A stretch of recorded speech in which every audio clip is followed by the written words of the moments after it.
Welcome back to Matt Side with Bob Dealey. My name is Rick Baker, and I am a volunteer assistant with the Matt Side team. During the summer months, Matt Side has produced a number of flashback programs using the Medina Invitational Tournament as its premier tournament. Many of our viewers know that the Medina Invitational Tournament, or the MIT, is one of the most prestigious tournaments in the state of Ohio. My task is to provide some brief bios of these outstanding wrestlers.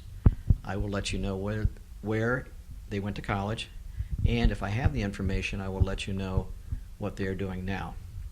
Essentially, I will be flashing forward. So prior to each match, I will give a brief discussion and hopefully give the reader a little bit more information about these outstanding athletes.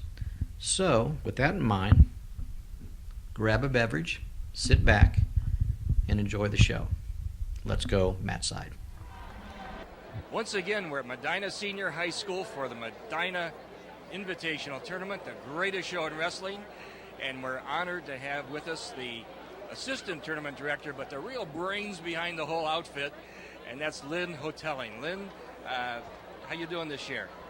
Well, overall we're doing pretty well. It's been an interesting year. I got taken out last night with wrestler crashing into me, so I'm a little hobbled right now, but we've had a lot of super wrestling this week. I know in your finals you have 10 matches that are going to feature the number 1 and number 2 seed. That shows that you've got a really good system for seeding, apparently. Oh, yes. We go state champion, state placer, state qualifier, district placers, 5th and 6th, and my previous MIT placers, and then returning records. So this is the 34th Medina Invitational Tournament, is that right? That's correct. It's a lot of tournaments. How many of those have you been involved in? Let's see. I was here in 1990, so whichever year that was, I'd have to go back and research it. A few. Now, you got something unusual happening in the team standings. St. Ed's, for once, is not in first place. You've got Massillon Perry, ahead by 53.5 points, which, according to their coach, is an insurmountable lead. That's an unusual turnaround. That's the first time in a long time, isn't it, that a public school has had the lead and is a probable champion? I believe Davison won a few years ago. I haven't had a chance to go back and look at my records. From Michigan. From Michigan, yeah. But that would be the last public school that would have won as a public school. So, but for an Ohio public school, definitely, it's Massillon Perry. They've had an outstanding tournament. And something else that's unusual, the Medina Wrestling Bees are in 4th place, only half a point down from 3rd place, and that's one of the better standings for Medina, isn't it? I am so proud of my guys. You don't know how much. It just makes my heart so full. They wrestled 120% at this tournament because this is our home tournament. You know, this is their way to profile. And a couple of those guys, I'm real confident are going to get down the state. I have a little stake in that too, you know. I'm a graduate of Medina High School. I was on the very first Medina post-World War II wrestling team, and so I have a little feelings for that as well, and I'm proud of Medina. I am too. I'm proud of all these young men. We've had some outstanding wrestling this weekend. We've had a couple kids that have gotten injured, and we wish them the best, from CVCA and from Massillon Perry. Massillon Perry did have one go down. And we have the potential of crowning our second 4-time MIT champion, which is Collin Palmer from St. Edward. Exactly. So we're wishing him all the best tonight. Excellent. Well, once again, we're thrilled to be here. We're proud of you and proud of all the work that you've done to put this greatest show in wrestling on show here, and we're looking forward to the finals.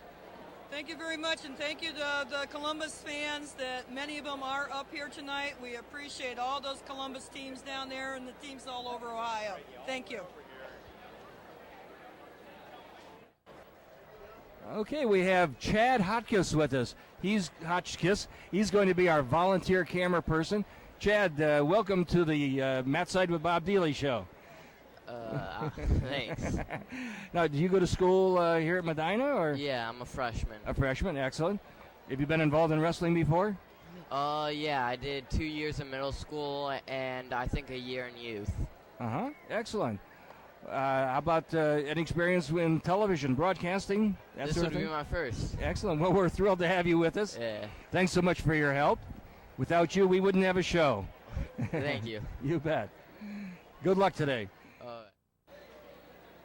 Okay, I have here Eric Loveman, my co-commentator.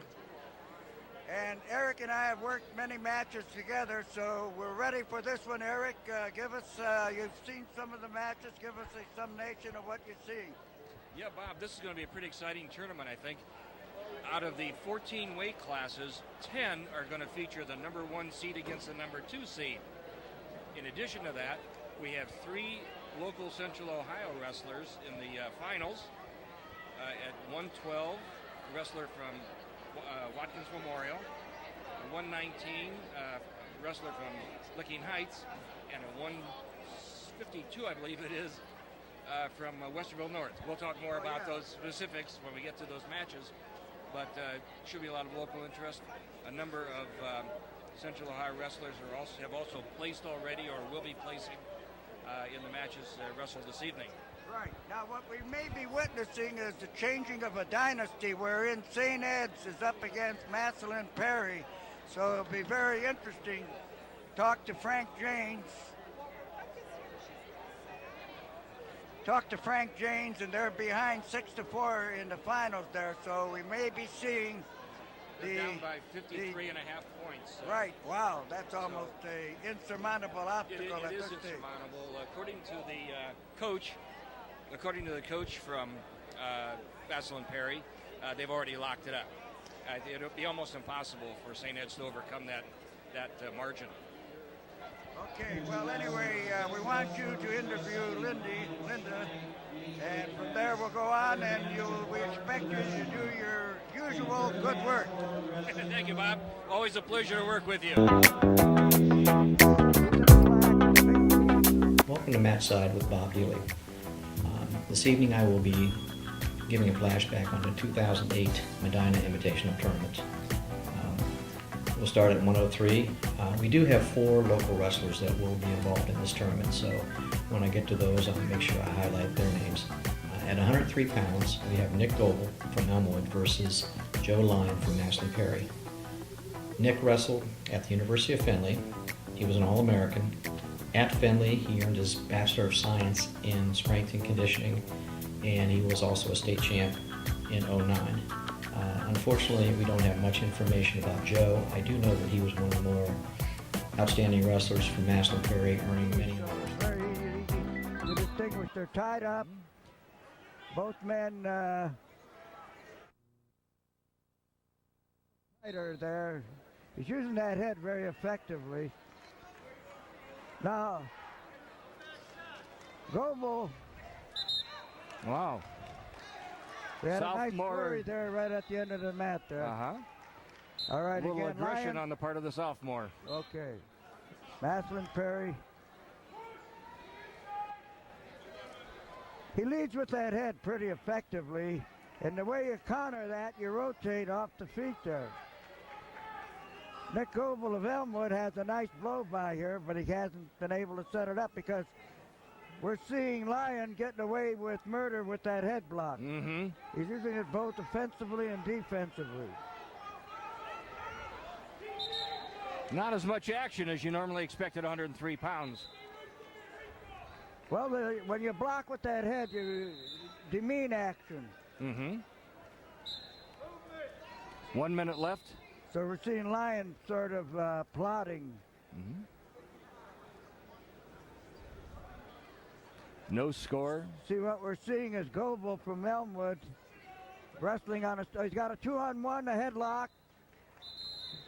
Nice maneuver there just at the end. Nice defense.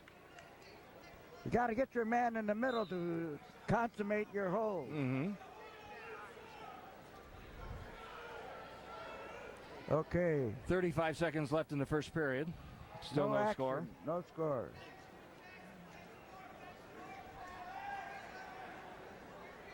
See, what we're seeing with Goebel has a nice setup, but he doesn't have a second move, what we call sequential wrestling. Mm-hmm. He's doing the very thing that Maslin Perry youngsters are very good at, namely blow-bys off the head shrug. We're talking about Goebel. Okay, we're down to 10 seconds, so the action has been rather phlegmatic, inert.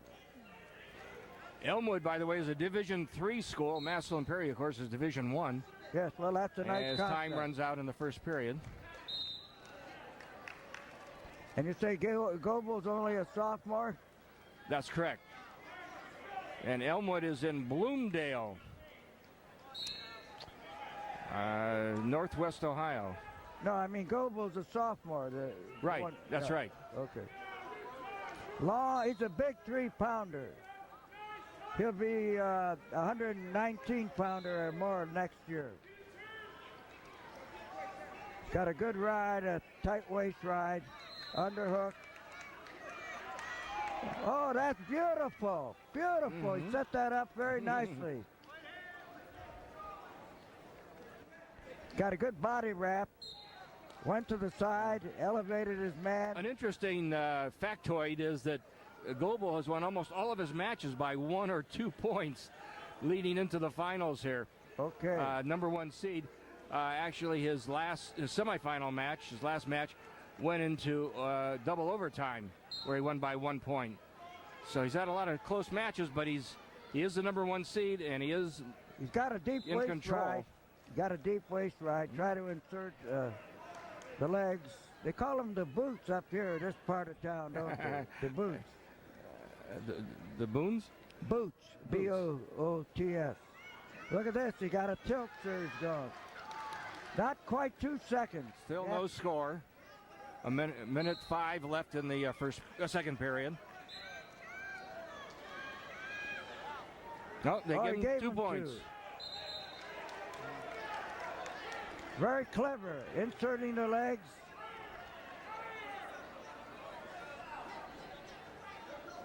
So it's 2-0. Slightly. Pretty loosey-goosey, Mr. Goebel. Mm-hmm.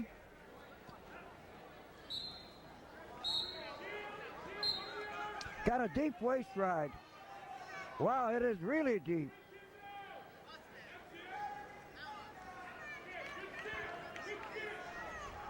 In high school wrestling, there's no riding time. Correct.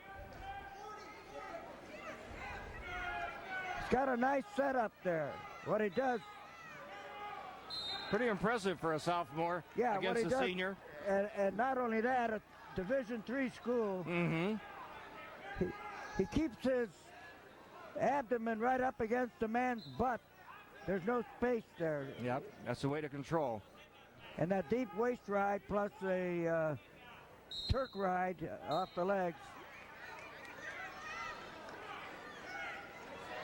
30 seconds left in the second period. Still 2-0.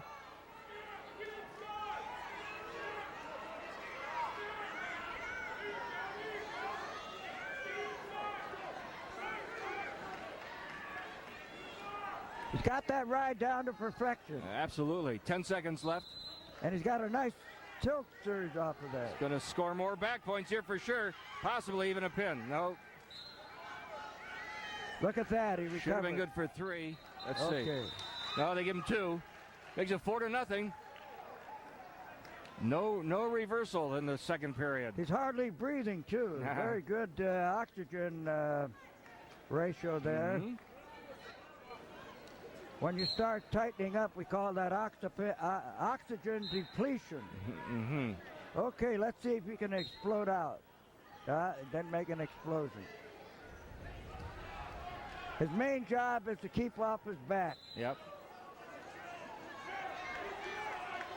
All right, Joe Lyon trying to get a cradle, working for a cradle. He's working it up. Lyon either has to... hurting. He's hurting. Yeah.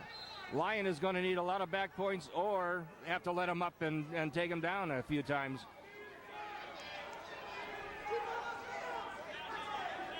Got a good ride there. Mm-hmm. But unfortunately, it's not doing him any good. He doesn't arch enough. He's got to come up to the front. A minute 15 left in the match. Still 4-0. Nick Goebel of Elmwood on the bottom in the lead. Well, we got a minute left. All right. He listened to his coach. Yeah, 5-0. Oh, look at that. Well, they haven't. The scoreboard's 5-1. No. Yeah, they Five didn't. nothing. He got an escape. He gave him an escape, so that should be That's his 5th point. Huh. No, I mean the one. Yeah, that would be the 5th point. The Perry okay. wrestler hasn't scored yet. Okay, thanks for the correction. Mm-hmm. All right, what we saw with 36.7 seconds to go was a workmanlike accomplishment by a sophomore from Division III in the personage of Goebel, Nick Goebel of Elmwood. Sort of nicely handling a senior with 22 seconds left. It appears with 20 seconds left, he's going to win the finals by more points by far than he had in any of his previous matches in this tournament. Well, good wine comes to the top. 7 seconds, 5 seconds. Okay. So we saw overwhelming wrestling on the part of 5-0 shutout. Nick Goebel of Elmwood. At 1:03 from Elmwood, Nick Goebel. Ready to go? All right, we're here at the Medina tournament at Medina High School, and I have here Eddie James, coach of Watkins Memorial. Eddie, what's your status of your team here? Give us a rundown of what you've done and what you have accomplished here today. We've got 3 placers here today. We've got a 112-pounder Andrew Boehm in the finals, and he's a junior. 119 pounds, Jay Coonsey. He's a junior. He's going for 5th place, and Brett Jeffries, a transfer in from Pennsylvania. He's wrestling the 135-pound weight class. He'll also be competing for 5th place tonight. Now, is this your best team you've had? How long have you been there at Watkins? This is my 4th year as a head coach, and this is our best showing at Medina as far as our 3 placers and 1 finalist. So you made some progress since your last match over there at Marysville. Did your 12-pounder meet Angelo DeSabato? We haven't wrestled Angelo DeSabato yet. That's going to be a big rematch for us. We wrestled him in the district last year in a close match, and DeSabato's got another year of experience in high school, and we're looking forward to wrestling him. Okay, so we'll look forward to hopefully we can see those 2 giants at 112 too. All right, give us a little background about yourself. You're a 3-time state champ from St. Ed's. Elaborate on that. I grew up in Elyria, and decided to go to St. Ed's in end of 8th grade, and I really flourished there under their system, and with the training partners I had there, and the support of my parents, I was able to become a 3-time state champion and earn a college scholarship out of it. And then you also have a younger brother named Mark that's done wonders in the wrestling world. He's a 2-time state champ, wrestled for Illinois. Where did you do your matriculating at college? My brother or myself? You yourself. I went to Penn State. I wrestled varsity. Probably didn't meet my expectations there, but I earned a degree, and now I'm a teacher and a coach. Okay, are you getting community support over there at Watkins Memorial? Yeah, they love their wrestling program. We have a big following of parents, and they're very supportive of us, and we have a really big youth program. Eddie has a fantastic mother and dad. The mother is outstanding as one of the great female spectators, and also she's a photographer of the First Dimension. We met them in 1975 at the pre-Olympic meet, and she's a real gem of a gal, and you're lucky to have a mother and a daddy of that caliber. Thanks, Bob. Thank you. Matt Side with Bob Dealey. This evening I will be giving a flashback on the 2008 Medina Invitational Tournament. We'll start at 103. We do have 4 local wrestlers that will be involved in this tournament, so when I get to those, I'll make sure I highlight their names. At 103 pounds, we have Nick Goebel from Elmwood versus Joe Lyon from Maslin Perry. Nick wrestled at the University of Findlay. He was an All-American, At Findlay, he earned his Bachelor of Science in Strength and Conditioning, and he was also a state champ in '09. Unfortunately, we don't have much information about Joe. I do know that he was one of the more outstanding wrestlers from Massillon Perry, earning many honors throughout his high school career. At 112 pounds, one of the first local wrestlers is Andrew Boehm from Watkins Memorial. Andrew wrestled Garrett Manley from Holland Springfield. Andrew majored in business technology at Stephen Institute of Technology in New York. He was a 4-time state qualifier. His high school record was 139-24. He currently works for J.P. Morgan. Garrett wrestled at the Air Force Academy. He was a 4th place finisher in the OHSAA state tournament.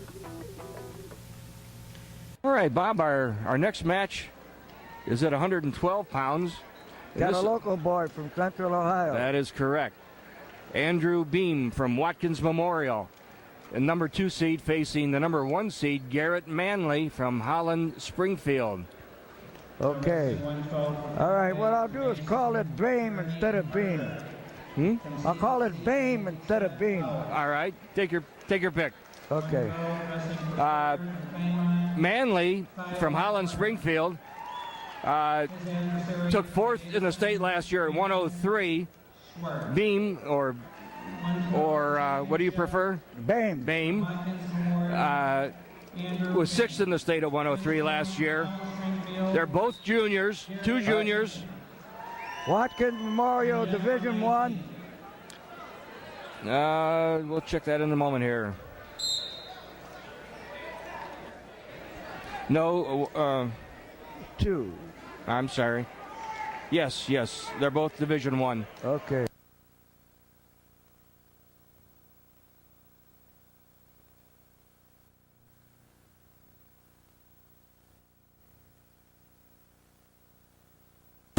Belly bump there.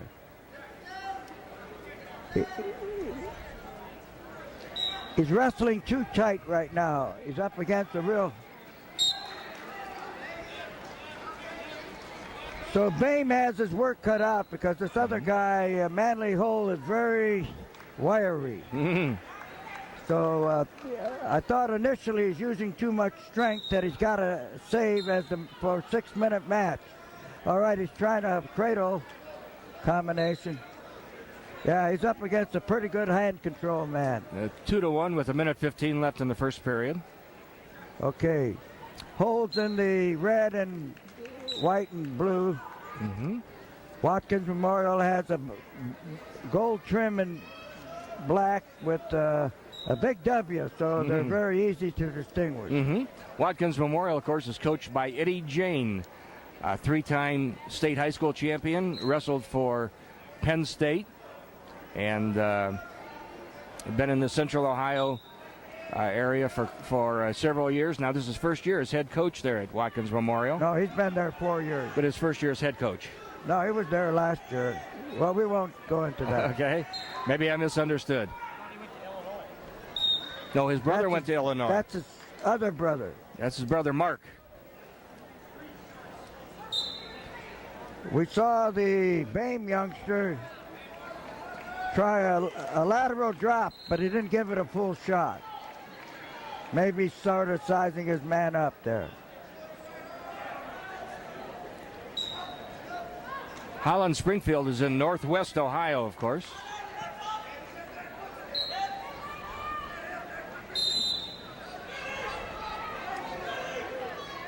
You say Springfield's in northwest Ohio? Correct.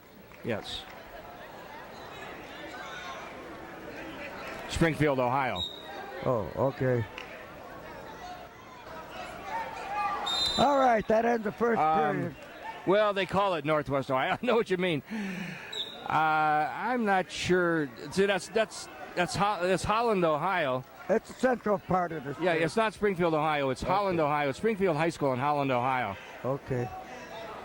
So Manley from Springfield in the down position in the red. He's got good hand control for a high schooler. Warning. Who got the warning? Don't know for sure. Okay, Boehm's hitting a front headlock. Score is tied 2-2. Very interesting tie-up. Sort of weird. Both long boys stretched out. Well, now they're back to more normal. This actually is a very effective tie-up. Guy broke my collarbone with that tie-up once. So that made a deep impression on you. It certainly did. Okay. Well, you can get a good takedown with that tie-up. Actually, Now it's see a what's double happening there. overhook. And Boehm should be off of his knees. That's right. Keep running. No, he went to his knees. As long as he's on his knees, he's okay. But he simultaneously goes to the knees instead of floating behind. So Boehm of Watkins Memorial in the lead. No, it's 2-2 now. yeah, tied up. Second period, 50 seconds left. He's got a front headlock. He doesn't know how good of a hole he had there. If he would have. Oh, he went for an ankle, a knee tap there. Oh, he's really got him. Now rotate.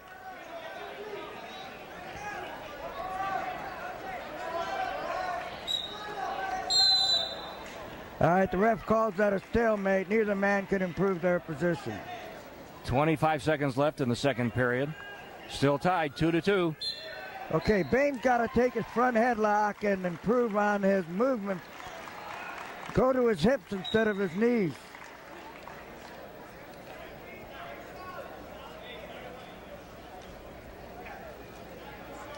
All right, this is our 5th year covering this prestigious mat, the Medina tourney. We've never been disappointed. No. Always had great finals here, as I recall. And as you trace the history, the ones that did well here did well in the state or prevailed. Most memorable, perhaps, was the match between Dustin Schlater and Brent Metcalf. The following year, Dustin Schlater was an NCAA champion as a freshman in college, even though he lost here to Brent Metcalf. Well, he was working out here prior to the match. Dustin was. All right, now we have an interesting situation. Still tied 2-2. A minute 35 left in the third period. All right, Boehm's got to have hand control. He's out. That's an escape. So the match is up for grabs here with a minute and 20 seconds left. Boehm takes Boehm's head's in bad position. He should rotate so he doesn't expose himself. Well, he's ahead by 1 point with just over a minute left. You know, he could go right to his hips from there. Exactly. That's how the guy broke my collarbone. He's going to his hips with a double overhook. One hand controls your opponent's two hands and go to your hip, you're home. That's right. Oh, he did a nice job there. The guy was in there deep, but he did a nice job. He got a pop, pop, pop. He's still not popping there. He's got a pop, pop. Now he's all right. 40 seconds left in the third period. Nip and tuck. Look at how methodical Mr. Manley's working there. You got to get under, though. You got to get your hips underneath in order to get Okay, now, Boehm's got a circle. He can't go in a straight line. He should be circling. Nah, it's okay. 25 seconds left. He's got a 2-on-1. Score still 3-2. Boehm in the lead, or Boehm, if you prefer, from Watkins Memorial, Central Ohio wrestler. 10 seconds. Oh, beautiful. See, now, keep going. Oh. 5 seconds. There it is. Keep going, kid. 1. Watkins Memorial takes the championship. Okay, finally, his last maneuver was very effective. If he works on there, he can make a quite a transition to being a power wrestler at the state level. Speaking of our friend here from Watkins Memorial. Maybe, okay. Mr. Bing. At 119, we have the second of our local wrestlers, Chandler Jones from Licking Heights. He will be wrestling Gus Sako from St. Edwards. I believe that Chandler attended Columbus State University or Columbus State Community College, and I do know that he placed at least twice during the state tournament. Gus was a two-time state champ. He wrestled at the University of Virginia, and he was a two-time NCAA qualifier. And once again, we have a Central Ohio wrestler at 119 pounds now, Chandler Jones of Licking Heights, who is the 3rd seed, wrestling the number 1 seed, Gus Sako of St. Edwards. 119 wrestling for 3rd. Yes, who's in the chair? Okay, this is I see. St. Ed's Dynasty. Gus Sako. Bonner Bomber. Oh, yeah, right. Right, we have Frank Jane and father of Eddie Jane coaching St. Ed's. Yeah. Chandler Jones is the aggressor. Well, Jones is sitting on that headlock. That's a stalemate situation. That's Jones on the bottom, right? Right. No, Suko's on the bottom. Sako. Oh, that's nice. Now you got a quarter Nelson. That's very effective. Oh, but he didn't put the elbow into the chin of his competitor. They stay on the knees. Great wrestling. No.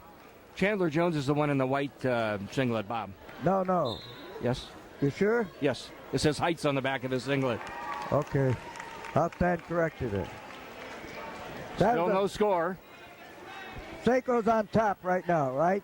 Yes, but no score yet. It's 1:04 left in the first period. Jones is... Oops. Oh, he got him in a cradle. That's 2. It'll be 3, all told 5. Now what he's doing, see where that head is? You can hit a reverse move like that and get a 5-pointer off of that, off of a headlock. Yeah. Okay, so I'm... Sako of St. Ed's is ahead by 5-0. He's in the black. Yeah. 30 seconds left in the first period. Did a great job. Oh, he's got it again. Gonna step over.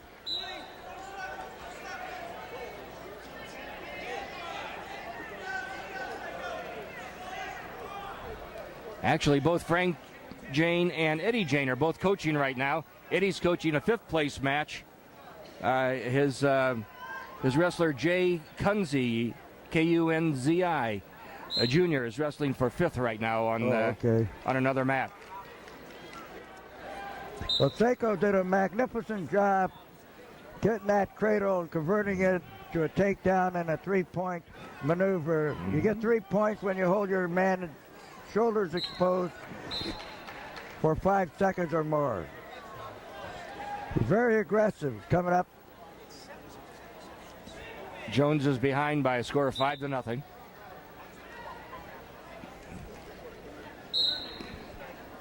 Jones is riding him pretty good. Sako's got a bomb out there.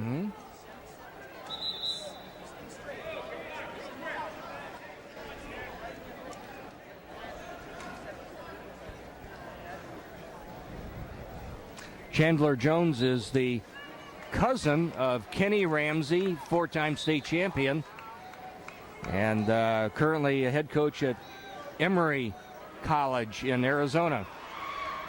That down in the desert? Yes, Scottsdale, Arizona. Scottsdale, okay. Jones doing a good job of riding Sako. Sako's got to do a better job escaping if he's going to be a premier wrestler at the state level. Jones is a senior, by the way. Sako is a junior from St. Ed's. Jones is sort of a pretty boy, isn't he? Well, I don't know what you mean by that. A nice-looking youngster. Yes, he is. A good-looking young man. He took third place in the Got a districts deep ride last year. now. Mm-hmm. Sako was a state champ in 103 last year. He was? Yes. Well, his riding needs a lot of improvement here. He also won the Medina Invitational Tournament at 103 last year. He's gone up 2 weight classes. We're at 119 here. Yes. Okay, Sako needs a lot of work. 30 seconds left in the second period. 5-0 still to score.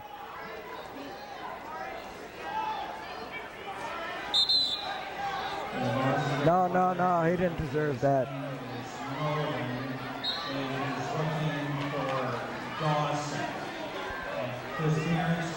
Good recall.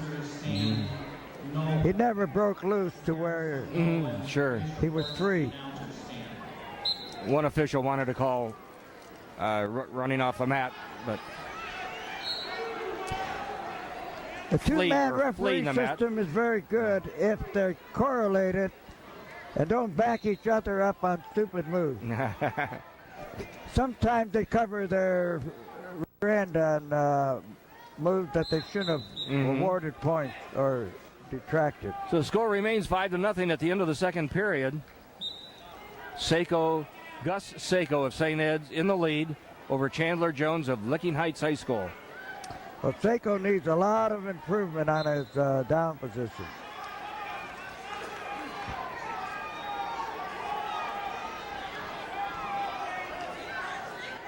Got a Turk ride here.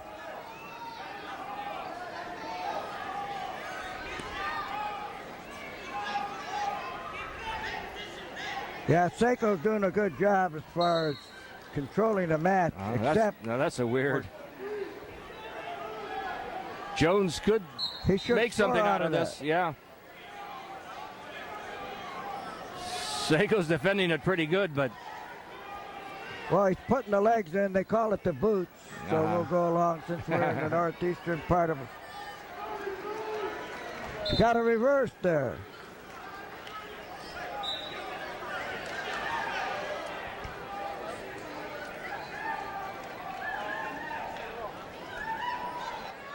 5-2. That makes it 6-2.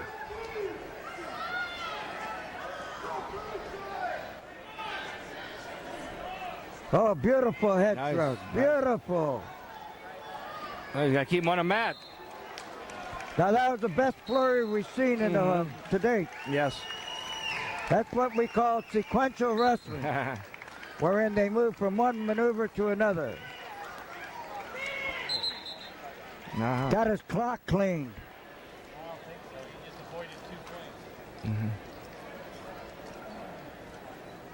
But we're back in action. Now, what's the rule on timeout for injuries? I believe it's 2 minutes of injury time, except for blood time, which there's no time. Look at this, Jones coming on. Yeah. He's got 42 seconds. Beautiful maneuver. Nice 2 more belly points bump. makes it 6-4. Right. Got to leave him go. Yeah. Or get back points. 33 and a half seconds left in the third This is a period. classic case where you need a upper body throw to pull the match out. Oh, nice maneuver. No score, no points. We managed to avoid a takedown. You can see the ref was a little unsure of himself, but he's getting good support from his fellow ref there. So Jones is down by score of 7-4 after the escape. 10 seconds left. Okay, we got a little action. It came on steadily toward the end of the match. 4.2 seconds left, Bob.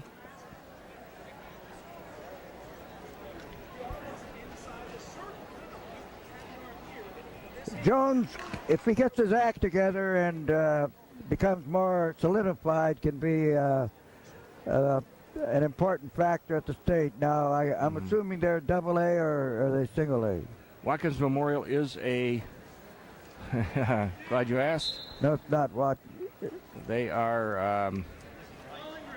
I'm sorry, Licking Heights is a Division II school. Okay, the match Division is terminated. At 119 from St. Edward, Gus Sako. 7-4, Sako of St. Ed's comes out ahead based on a 5-point maneuver, 2-point takedown, 3-point back maneuver. At 125 pounds, Sam White from Maslin Perry versus Zach Davis from Davison, Michigan. Sam was a two-time state champ.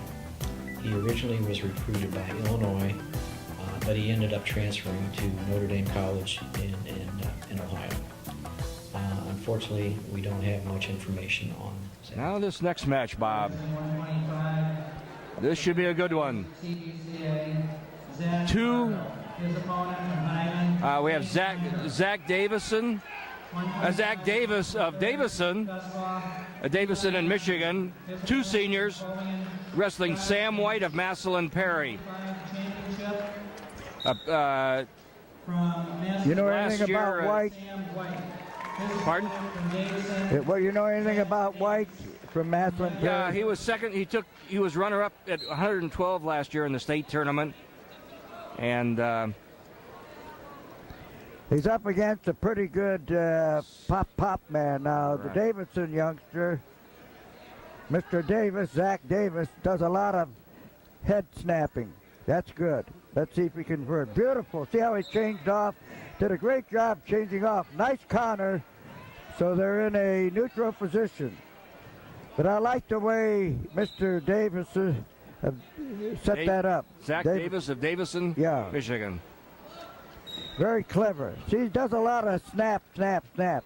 Then he'll hit the ankle. White is a goer. He's going after his man.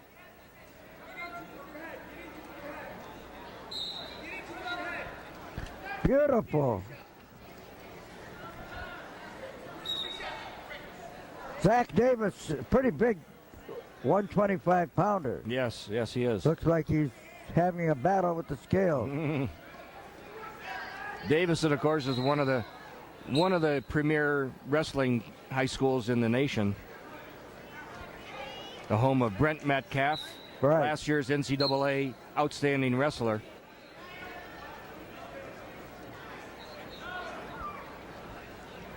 I like his stutter step stance there. Mm-hmm. He leads with the right foot there.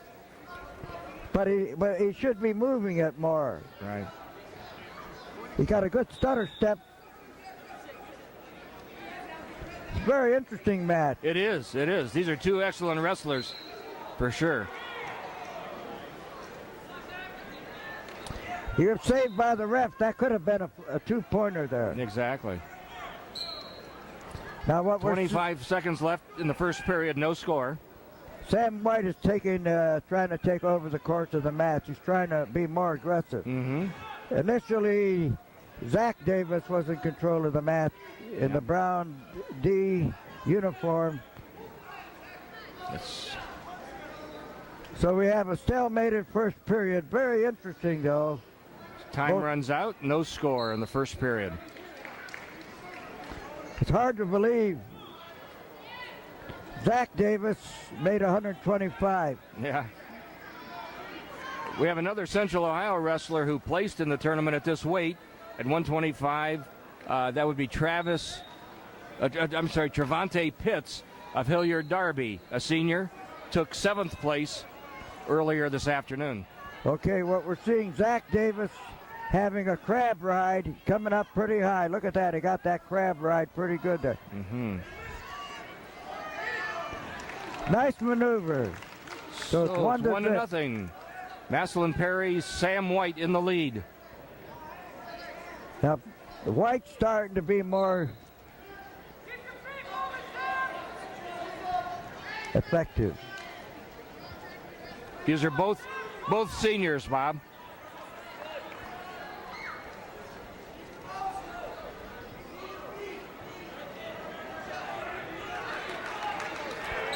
Zach Davis is pretty routinized in his takedown maneuver there. Mm-hmm.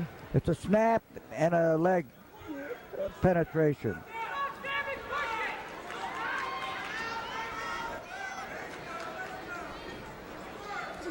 Beautiful maneuver. Oh, great maneuver. Oh, that should be 2. Yes, it is.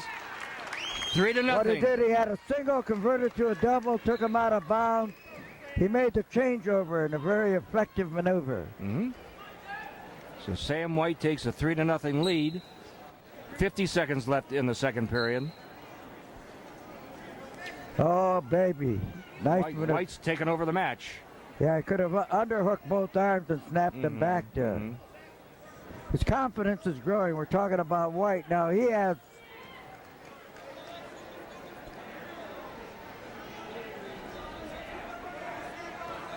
a good hard ride, trying for a tilt.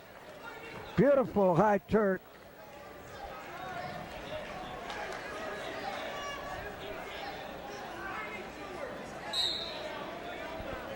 Down to 14 seconds, 3-0 lead. So we saw a gradual immersion of a dominant figure here in the personage of Sam White, of Maslin Perry.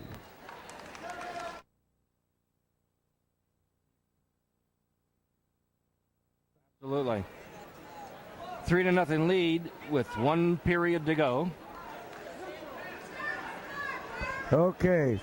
The start of neutral. So Zach Davis has to do more snapping of the head, but penetrate. He doesn't follow through. He just goes about halfway through on his attempt. All right. Full team. All 14. Oh, beautiful yeah. maneuver. Wow, did you see what he did there with that leg? Nice sweep, yeah. I mean, he jammed it. He's got one of the fastest change-offs from a single to a takedown maneuver. 5-2 is the score. Minute 25 left in the third period. Oh, beautiful, beautiful, Should be 2 beautiful. more points. But he's not going to the hips. Now he's got it. Oh, they corrected the score. It was, they gave the point the wrong. It's 7-1 now is the score. At least 2 more. Oh, he's coming on like gangbusters. He is. Now White was like a choo-choo train. He started off very slow, choo-choo, and as the match progressed, he came on. Look at this, look at this. Totally taken over. 9-2 is the score. That makes it 11-2. 43 seconds left in the match. That's the ideal way to wrestle. Start off slow, gradually increase the pressure, and then really go all out that third period. That was a fine demonstration. Yeah. Frankly, Zach Davis looked like he was going to dominate at the beginning. Yeah, initially, yeah. He seemed to have the confidence in the stance and everything, but he has. He's petered out here. Look at this. Look Another at this. takedown. 13-3. He's a state champion right off the bat. I can state that categorically. Well, they didn't give him a takedown. Should have. I would think so. He's got very supple hips. Very supple hips. 15 seconds left. 11-3 is the score. Oh, he's just going to work. Yeah. Now it's 13. Domination. It's major victory. A major victory is when you win by more than 8 points. Yeah. So a 13-3 verdict in favor. You have to admit, Ohio wrestlers like to see Michigan get beat. Amen. Now wrestling 130. Okay. West Holmes, Craig Jacobs. At 130 pounds, Brandon Summers from CVCA versus Tyler Riegle from Springboro. Brandon attended Cleveland State University. He majored in physical therapy, and he was a 3-time OHSAA placer. Tyler attended OSU. He earned a BA in civil engineering, and currently he is an engineer 2 at Atwell LLC in Cleveland, Ohio. We're ready now for the 130-pound match, Bob. And we have a 1 and 2 seed again in the finals. Brandon Summers of Cuyahoga Valley. What's their color? Pardon? What's their color? That would be The white. I believe so. His adversary from Springboro. Tyler Riegle of Springboro. They had a Springboro kid earlier, didn't Well, not Springboro. they? Springfield. We'll pin that down here in a second. Okay. What does it say there? Look at this. He got a 2-on-1. What's he going to do with it? This is interesting to see how he works off of that. Oh, he switched. Beautiful. Right angles. Get it right Whoa. angles. Isn't Did a that good job. That's Through the head in. He's got it. He got a cradle almost. Very interesting phenomena there. Yes, sir. Riegle in the control. I believe so. Riegle of Springboro. No back points. No, Riegle of top guys. Okay, Cuyahoga- CVACA. He's That's on, Cuyahoga Valley is on Christian top. Academy. Yeah, they're on top. Yeah. We're speaking of Sommer. Okay. The bottom man's trying to get some break the leg action. You know anything about the CVA boys, the coaching staff over there? They do a good job in Division III. Yeah, that's Harry Lester's school, isn't it? Yeah, that's not Lester there. No, is it? no, I'm sorry, but that's where Harry Lester went to school. One of the country's premier Greco-Roman wrestlers, 4-time state champion. Yeah, I remember him. Mm-hmm. Okay, Summers on top. He's a goer. He's a hustler. He got an arch. Back door. Interesting. The guy isn't shaking and baking. Could have got out the back door if he did. We're talking about Riegle of Springboro in the white. Yep. Summers took 5th place last year at States at 119 pounds. These are both juniors. Riegle was a district champion. Summers is really putting the heat to him. That ends the period. So it's 2-0 with Summers in the lead. Brandon Summers, Cuyahoga Valley Christian Academy. Okay, let's see if Riegle can inflict any damage here. He's behind 2-0.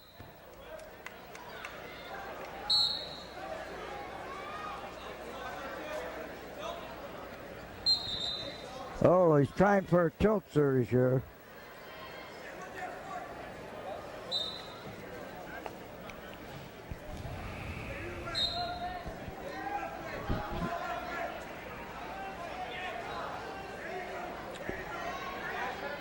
Got that leg insert rather peculiar there. Yeah. Now it's more. He's really in have trouble. He's control. in That's trouble. right. The bottom man knows what to do here. Mhm. Summers.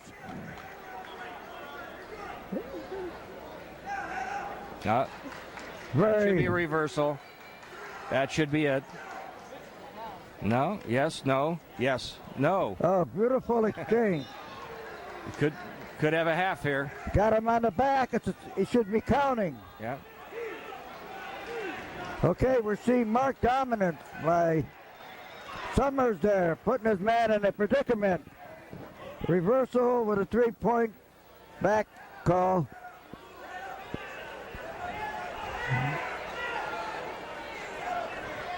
Got him flattened out pretty good. Now that was a classic case of low hip, high head. Mm-hmm.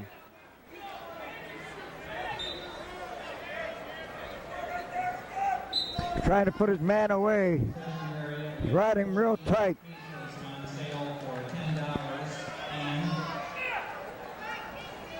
So we're seeing marked dominance at this stage of the match. Cuyahoga Valley is a Division III school, Yeah. and Springboro is Division I. So we're seeing Division III over Division I. 7-0 is the score as time runs out in the second period. 5 seconds. It would be nice if they could devise some format wherein after the season's over, who was dominant in Division 1, 2, and 3. Mm-hmm. Well, you sort of have that with USA Wrestling because they're all in one division there. Right. Oh, that was very clever on Sommer's part. He gave him that low ankle, inserted the legs, and looking for a 2-point takedown here. Let's see, sitting on that head.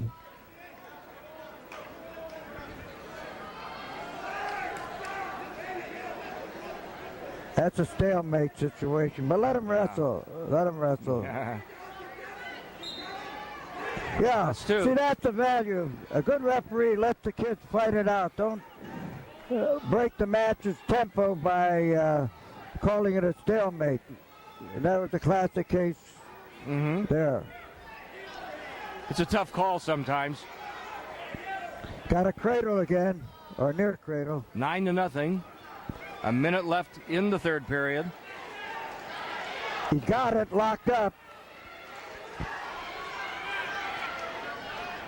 He can take his time. There it is. So we're seeing marked superiority.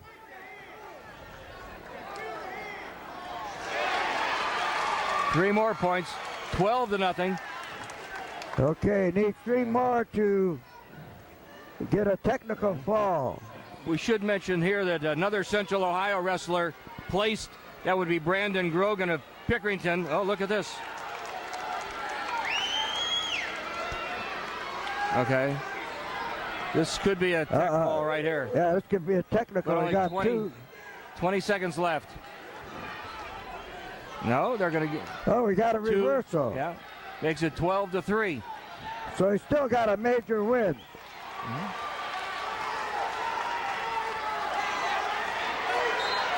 5 seconds.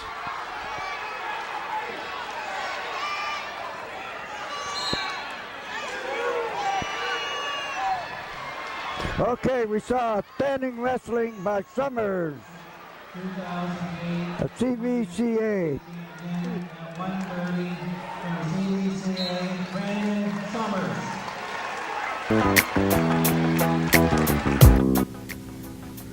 At 135 pounds, Ian Miller from Oak Harbor versus Tyler Powers from CVCA. Ian was a state champ. He also was a 2-time NCAA placer, and he is currently an assistant coach at Oregon State. Tyler was a state champ at 135 pounds in 2009. Championship 135. Okay, Bob, at 135 pounds, looks like we had a forfeit. Oak Harbor. Oak Harbor. Ian Miller, who was unseated in their tournament, apparently is won by default. 40, the championship. At 140 pounds, Collin Palmer from St. Ed's versus Shane Foster from Maslin Perry. Collin was a 4-time state champion. He wrestled at OSU. He started the CP Wrestling Club, which trains wrestlers throughout the state of Ohio and specifically in Central Ohio. He is an assistant coach at, I believe, at Licking Heights High School. Shane wrestled at Mercyhurst College. He majored in intelligence studies, and he is an assistant coach at Tuslaw High School. Chip from St. Edward, Collin Palmer. His opponent, Maslin Perry. Okay, hopefully this is the piece to resist on. Oh, beautiful changeover. Palmer went for a single. I think we're going to have a takedown. It's 2-1. 2-1 with 12 seconds gone in the match. That's fast action. Yes, it is. Now he's got this front headlock. He uses force. He's got to come along and refine his front headlock. If he's just doing it so strong.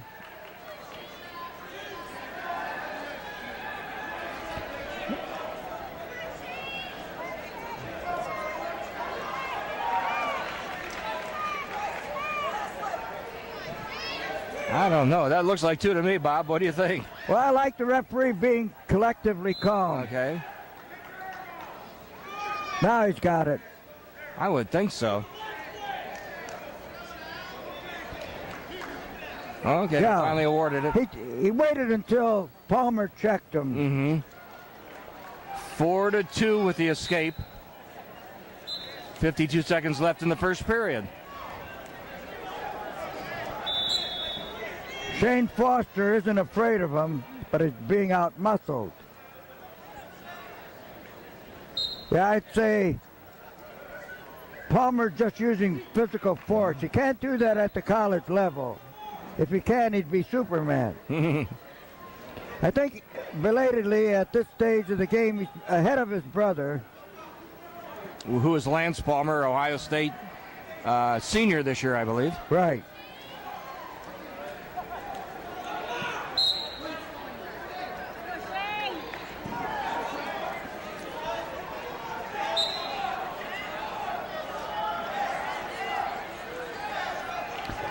See, what's interesting, Palmer, Palmer, they try to put down to 133, although he's big enough for 41. But he'd be a light 41. But the problem with the college wrestling, you lose more to the scales than you do to your opposition. I think they should, both high school and college, have the scales out here in the wrestle just before the match. You weigh in just before the match. And it'd be interesting. And I think you get better diet control. Because I can go out here and wrestle, and I'm 140, but I weigh 160 by the time I watered and ate. Yeah, exactly. That happens. Oh, good maneuver there. Palmer's wrestling with a lot of confidence. Look at that. He's a muscle wrestler. Really, that was sheer strength. He's got him pretty well tied up. That's So with a pin, with only very impressive. Yeah, two minutes. Go in how many pins he got here. Let's see. Palmer pinned every match in less than 4 minutes. How many did he have? 5 or 4? That would be 5. Five pins. First match. He won by a pin in 1:01. Then he had a 54-second pin in the second match. He went a whole 3 minutes and 42 seconds in his third match. Brought it down to 2 minutes and 24 seconds. And this was 2 minutes and 24 seconds. Well, so I'll tell you what, he's going to be a good college guy, but he can't use his overwhelming power at that level. Because the maturation power in college is such that unless you have superb technique, strength is a factor, but it's not the all-prevailing factor. You can't blame him for relying on his strength at this level, though. He's so dominant. No, you use whatever facilities, faculties you have. It makes it easy for him. He doesn't have to. Yeah, but the point is, the maneuvers he's doing now and getting away with will not be awarded or rewarded at the college level. Yeah. Okay, I have here one of the veteran coaches out of the Central Ohio area, Bob Stoll. Bob, what's the name of your school? Dublin Kaufman. And it seems like you're on the upgrade this year. Give us a critique of where you're going, where you intend to go. I got a pretty young team, but guys are doing fairly well. We've won 8 duels so far and finished second in the tournament, so we're doing okay. We're 12th place here. No, Reynoldsburg's not in our division this year, but Davidson and Darby are in their Central Crossing. We got a good division this year in the OCC. Okay, Bob, the winningest coach out of Central Ohio, how many matches have you accumulated on the putt side? Over 300. Over 300. So he has both experience, wisdom, and success breeding very favorably on his behalf. So how did you shape up in this tournament today? We're doing pretty well. We're in 12th right now. So overall, 12th out of how many schools? I think there's 44. 44. That's a pretty good deal. We're doing young okay. team. Yeah. Okay, now I see you got a 9th grader that finished 8th. That's quite an accomplishment. Yeah, Ryan Murdoch at 103. He's going to be a good one. He's got some things he's still got to learn, but doing real well. Got a lateral drop that I heard. Yeah, he threw a couple guys. So. Oh, he did out of his lateral drop. So how are your boys doing in the wrestling? Okay, you know they're. Where's that? Way out? Matt's wrestling out in Arizona, and Mark's just going to school. He's at the University of Cincinnati. Oh, he went to Cincinnati. Yeah, he's in engineering. So. Well, anyway, Bob, we wish you good luck this season, and hopefully you're on the prowl. And what time you want me over? What day? I'll try to make it. Friday, 9 o'clock. What, 9 o'clock? All okay. right. Good luck, Robert. Okay. Good to meet you here. At 145 pounds, Seth Horner, Maslin Perry versus Adam Fondale from New Lexington. Seth was a 2008 state champ. He originally signed at Mary Mac College, which is in St. Louis Community College, with hopes of moving on to a bigger Division I school. Adam wrestled at Columbia University. He earned his BA in economics, and he is currently a financial analyst. Okay, Bob. At 145, we have first seed against a 7th seed. Seth Horner of Maslin Perry in the black. Oh, beautiful maneuver. Is a senior. He's wrestling Adam Fondale of New Lexington, a junior. Horner was a state champion last year at 130 pounds. Yeah, Horner's quite a wrestler, if I remember right. He's a senior. He is. He's a mover. 40-4 last year was his record. 10-3 this year coming into this tournament. He's lost 3 matches already. That's what it says. But probably tournaments like the Iron Man, yeah. Uh-huh.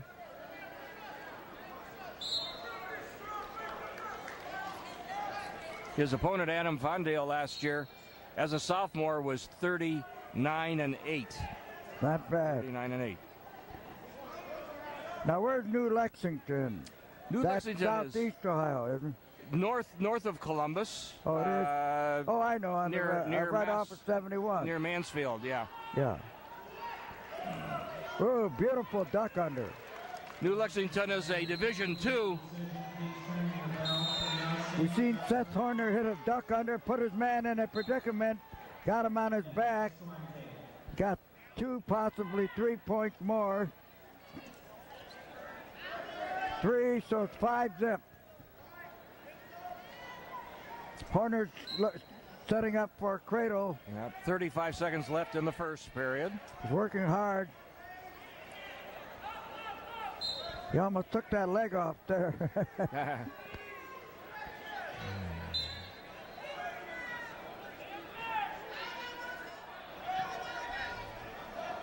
Now he's almost got a cradle. Mauling Adam Fondale. Fondale defeated the second seed by a score of 6-3 in the quarterfinals, and then won 6-2 in the semis. Well, against the number 3 seed. Yeah, he's working on that cradle. What he's got to do is change positions. Change from side to side and set it up as opposed to trying to force it by sheer leverage. So. All right, let's see if he pops out of there. We're speaking of Seth Horner of Maslin Perry with a big P in the back.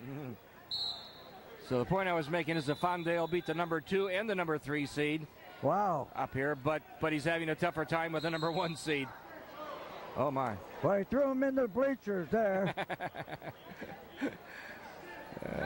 Again, we're seeing a manifestation on the part of Horner. Yeah. Got a pair of hips that are magnificent. Yeah. You got to give Fondale credit. He's showing some aggression.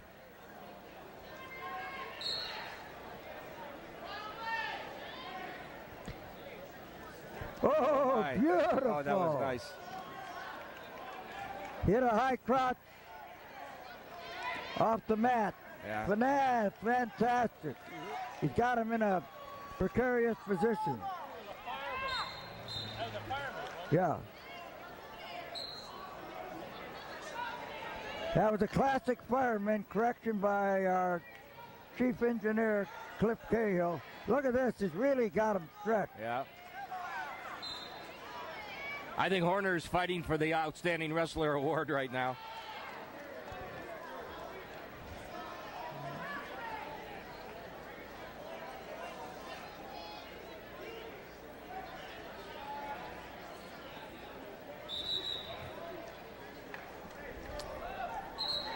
So it's 11-0 with 52 seconds left in the second period, Bob. We're either going to have a tech fall here, it looks like, or a pin.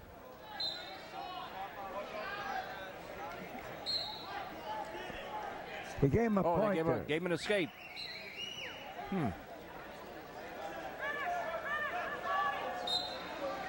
Wow. Oh, this guy's ready for college wrestling. Yeah, he is. He's ready. He's got all the moves.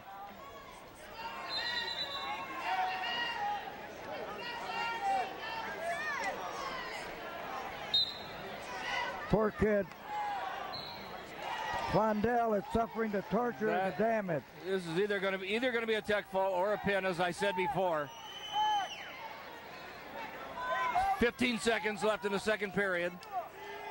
If he avoids a pin, it's over anyway. Yeah. 7 seconds. And it's over. Poor kid was annihilated. In fact, I think he broke out in tears. Yeah, score 16-1. Tech fall with 2 seconds left in the second period.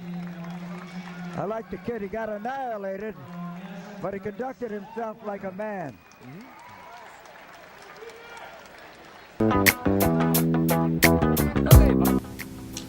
At 152 pounds, Nick Sulzer from St. Ed's versus Josh Demas. Nick was a 4-time state placer. He wrestled for the University of Virginia, and he also was a 4-time NCAA qualifier. Josh was a 2-time state champ.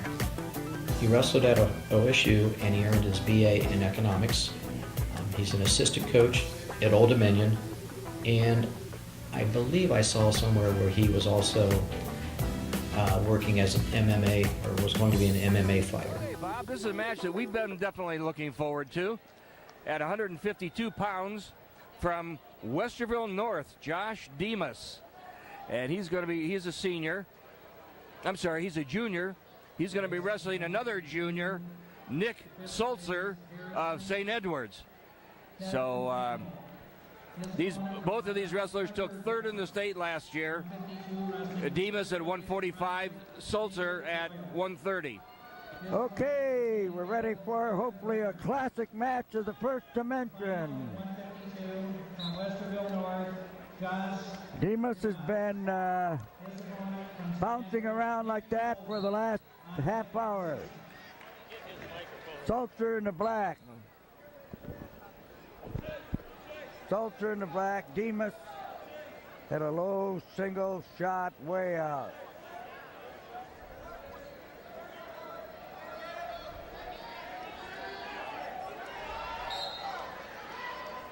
That wasn't very smart of Sulzer. You don't shoot when you're at the very edge of the mat and your opponent's off the mat. Unless you want to make a statement or something. Well, that's... All right, Demas is getting into some hijinks. Oh, look at it. Almost had an ankle pick.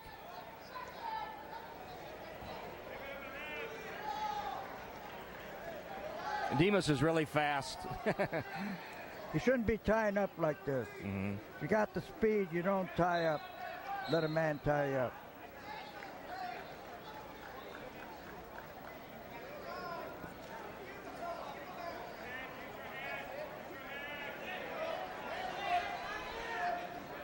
Nice wizard series. They got him out of a tight situation there.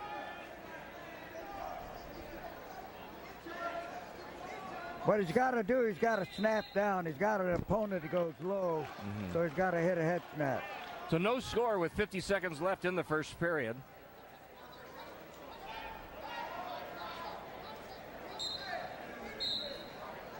Very interesting demeanor.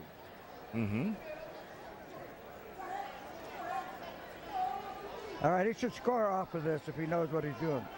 Limp arm. Keep it moving. Keep it moving. No, see, he should have had the left hip on the mat there. Try to circle. Mm-hmm. Head coach at Westerville North is David Grant, a former Westerville North runner-up at the state tournament. Nice young. About 20 years ago in high school. A real gentleman. Yes, he is. About roughly 15 years ago, he and I were both assistant coaches at Westerville North. That right? About 15 years ago. So you know him intimately. Oh, I know David very well, yes. Okay. He's all right, good getting man. Back to action. We've had both boys neutralizing each other. And, of course, Westerville North was, I believe, took third in the states last year as a team in the state tournament. One of the highest places for a Division I Central Ohio school ever. Demas got to get a front headlock, sir. He's missing it badly. Mm-hmm. He can use his superior speed. Otherwise, he's putting himself into a lot of tough situations. Yeah. No score, but he's going to be...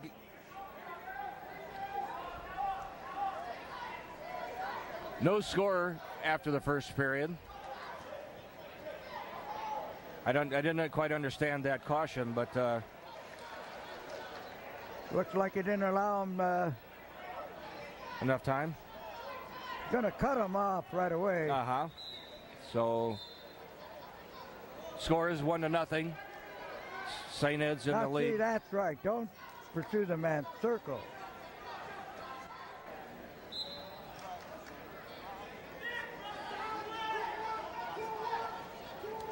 Oh, beautiful. That was a high crouch maneuver. But the back wasn't straight up when they hit it. He's got very impressive moves. Very slick, smooth moves. Shooting too far out. You can't shoot that far out. He's trying to impose his will on his opponent here. Bad maneuver. Staying lower than him. They're going to his feet. Who's the assistant over there? I don't remember his name. I think he's been around for a long time. I think he used to be at Upper Arlington, but I'm not quite sure. I might be confusing him with somebody else.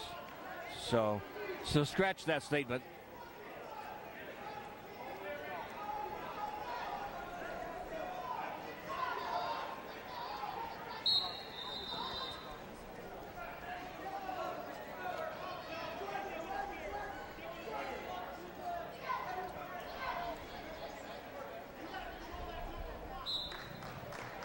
He's breathing heavily right now. Okay, Josh Demas in the Scarlet from Westerville North up against Nick Sulzer, St. Ed's.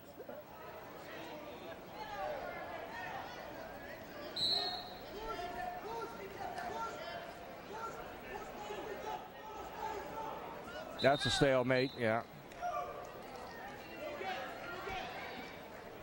28 seconds left in the second period. Score still 1-0. I don't know why he doesn't try to jack him up.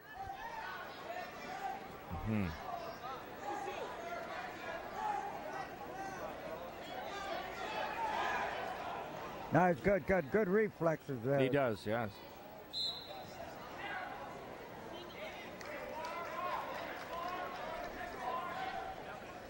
Okay.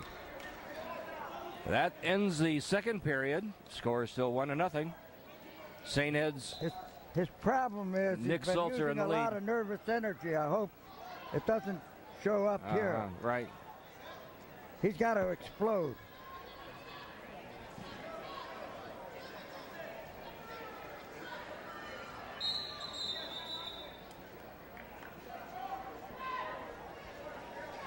What was that all about? Jumped the gun. Well, he didn't give him a caution. Well, he might be responsible for that instead of the wrestler. Yeah, could be. Beautiful. Now that One up. Score is tied. 8 seconds gone in the third period. Hell, this is going into overtime at the rate. Well, it could.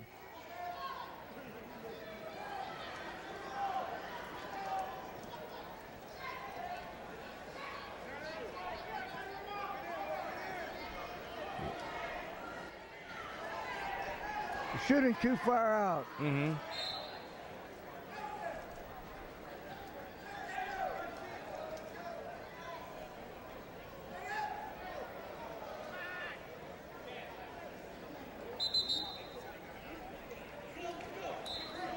I hope I'm wrong in saying that this is an overtime match at this stage. I hope you're wrong, too. 1:11 to go in the match. Regulation time. Score still 1-1. He's got the speed, but he's got to sugar-foot it a little better. Oh, beautiful, beautiful, no. Beautiful.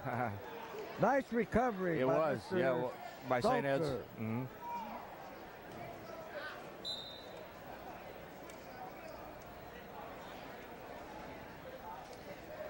He's 5-6 feet away. He doesn't have that luxury. He's got to get in there, sugar-foot it a little better. He doesn't want to lock up, but... All right, the crowd's really engrossed with this match here.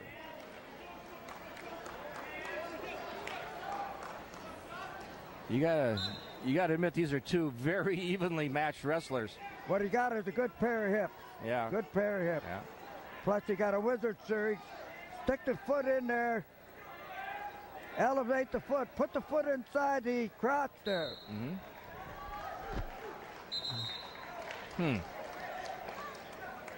16.3 seconds left in the match, and it's still tied 1-1. Sulzer's got good composure here.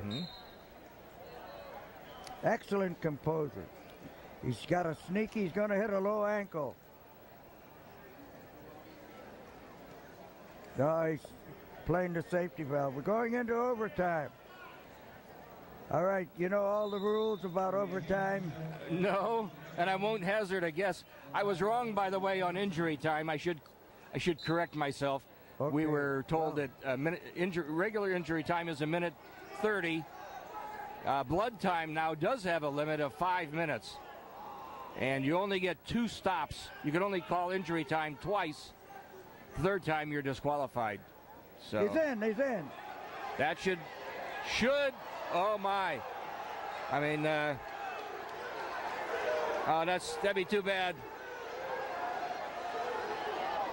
Well, it's still. Fabulous recovery. No score yet. No score yet. He's all right if we keep. 20 seconds. Oh, that's going to be a takedown. Oh, they didn't call it. How could they not call it? Wow. I think he was lucky they didn't call a takedown there, don't you think? Yeah. That kid was pretty clever. 10 seconds. Well, that really made this match, that sequential series. Oh, see, the head didn't come up there. The head didn't. Boy, does he have amazing ability to recover. Yeah. If he would have ducked under and the head came up, it would have been.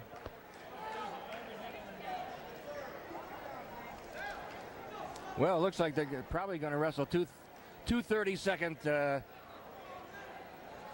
periods here. He doesn't have the luxury of releasing him. No. You wouldn't want to do that in this situation. If he rides him out and then gets an... He's got, but he's got to get a little more stabilized now. Okay, that was an escape with roughly 7 seconds gone. So he has to escape prior to 7 seconds. I believe so, or get a reversal and a takedown, assuming that there's no more scoring in this period.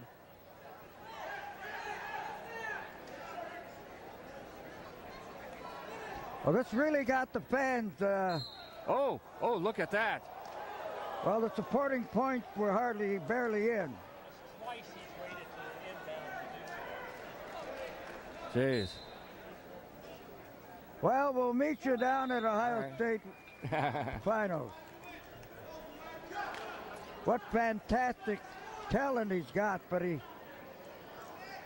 very liberal with his movements. He doesn't have them contorted into proper sequence. So this is the last 30-second period. This will determine the match almost for sure. All right, the referee calls a caution on the down man. No, on the top man. Top man, down Yeah, man. St. Ed's.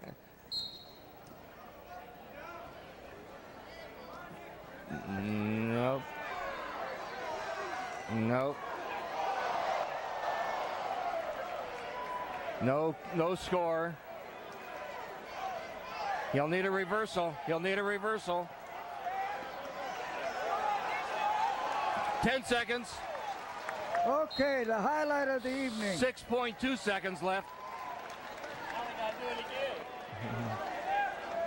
He's got to do a Greco hold. Yeah. He's got to try a Greco hold lift. He can't go up close. Don't go far. Well, this is not the way to win the match. All right, they apparently the time doesn't matter. I don't know what's going on now. They're wrestling another 30-second period. Yeah. Well, I this guess they're got the whole crowd on their... Apparently they're going to do it. I thought the time would matter, but it doesn't. So that's why I hesitated I think it does matter. Yeah.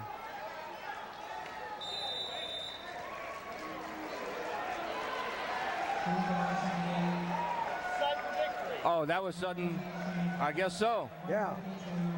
From St. Edward, Sulzer. All the talent in the world, but it's wild. It hasn't been disciplined yet. Yeah. Yeah. At 160 pounds, Coutland Harrison from Maslin Perry versus Harrison Rosch from Canal Winchester. Coutland wrestled at Michigan as a preferred walk-on. He really only wrestled 1 year at Perry, having moved from Texas where he was the state champion. Harrison is an assistant football coach and wrestling coach at Canal Winchester. His senior year, he had a record of 45-8 and was a state qualifier. Okie doke. All right, Bob, at 160 pounds, we're going to see the number 1 seed and the number 2 seed once again. Top 2 Well, seeds. getting back to the Demas match, that energetically aroused the crowd to a feverish pitch.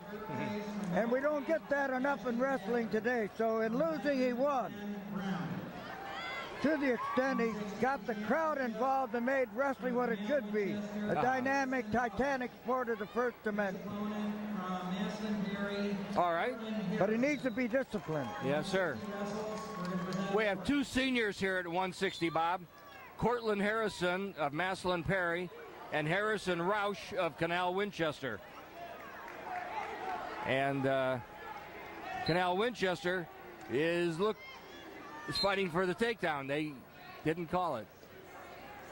Well, they did give him 2. They did, they didn't. Now who's They did. wrestling? Oh, okay. Canal Winchester in the lead, 2-0. 2-1. With only 18 seconds gone in the match. Oh. I like this kid from Canal Winchester. Yeah, this is He's up against the stud. Yeah. This is a fun match so far.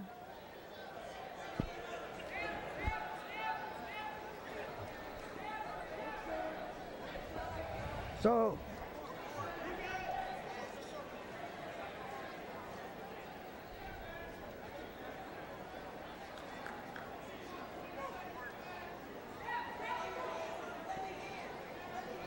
Harrison's in what color? The white?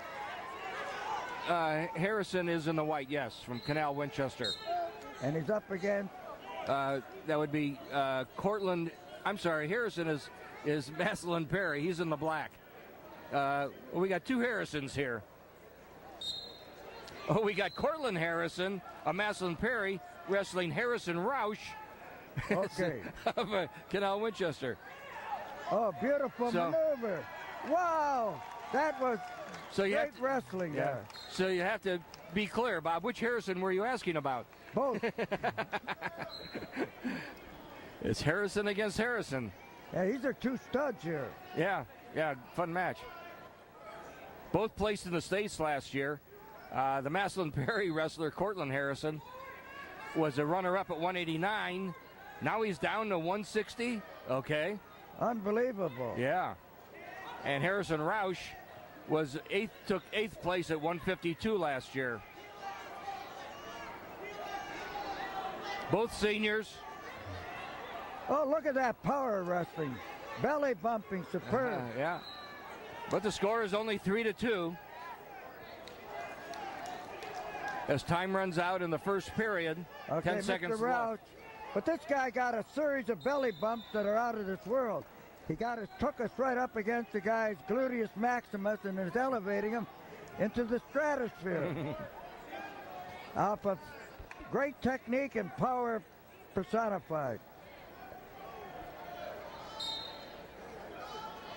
He got a good crab ride, too.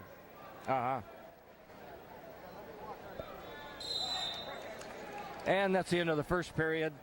A lot of action, but the score is 3-2. Well, I'm glad we got the match out of the way where our boy Demas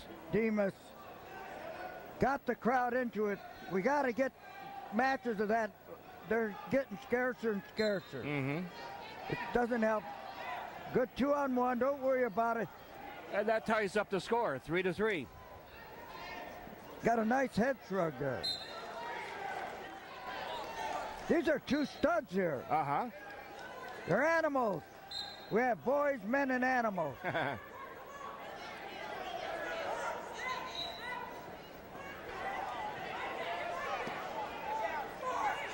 See what I mean? Here he had a heck of a front chancery and then snap them down. Mm-hmm. Boy, these guys are real muscle men. Yeah. Where does Harrison Rosch come out of? He's third, you said? Harrison Rosch was 8th in the States last year at 152. Well, he's made fantastic progress. Mm-hmm. The longer he goes, the better his stage. The other guy sucked a lot. Ah. He may be... This is a battle of the Titans.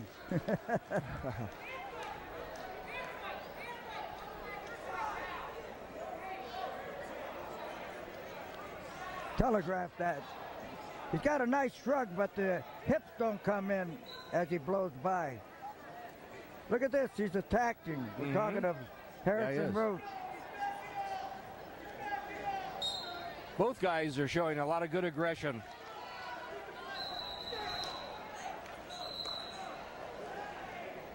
They're both breathing heavy. They're both suffering oxygen depletion at this stage. There's been a lot of action Yeah, so they're far. giving us our money's worth. Yeah. 35 seconds left in the second period. It's still 3-3.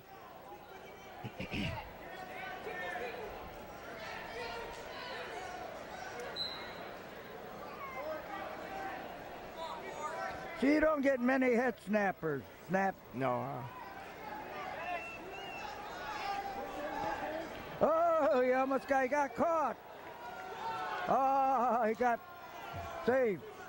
That was in bounds there, wasn't it, Cliff? You had a better angle. It looked like it from here, but...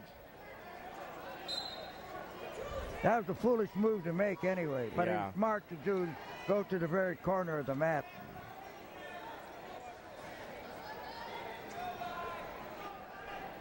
This Canal Winchester kid in the white really is improved. Mm-hmm. For sure. Okay, start of the third period. Score is still tied, 3-3. Harrison shouldn't have that kneecap on. It's too tight on his leg. Apparently the rules now, I don't quite understand it, but You have an option to take up and give the other guy a point. without cutting them, huh? Oh, you don't have to announce You it? don't have to cut them. You can just say, let him up. Yeah.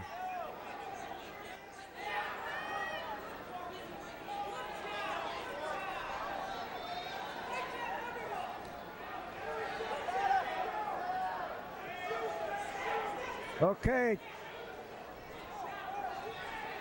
Two muscle men tied up. Go 4-3 now. So Massillon Perry in the lead by a point. Yep. The coach called it, not the kid. He said our wrestling like the They both exerted a lot of energy. Just a little over a minute left in the match. It's a 1-point match.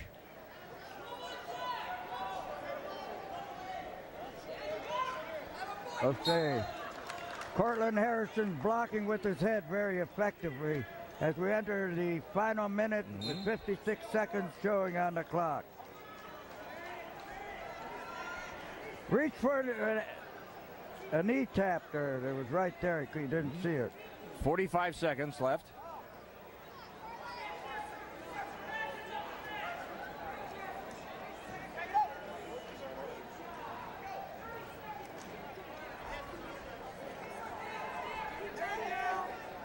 $30 seconds. Gonna try a head shrug again. Setting up for the head shrug. There it is. Needs to keep him on the mat.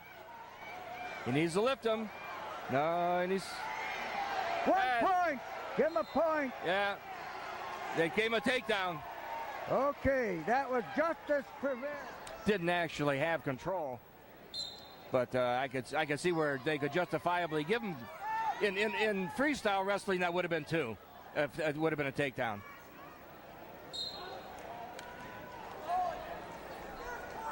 But Harrison...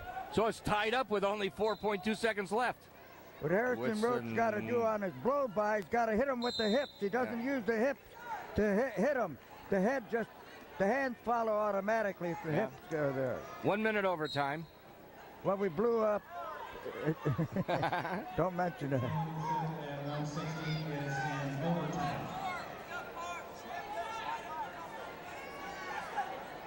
You gotta like the way that they're fighting. This is good. Yeah.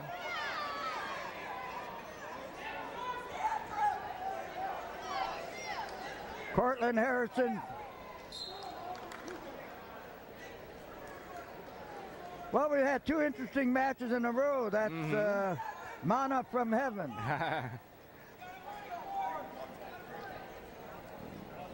This one is slightly more exciting than the previous one, but the last one did have an exciting finish. So, I should mention here at this point, Bob, that...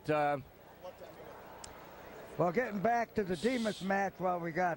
This guy has unexploring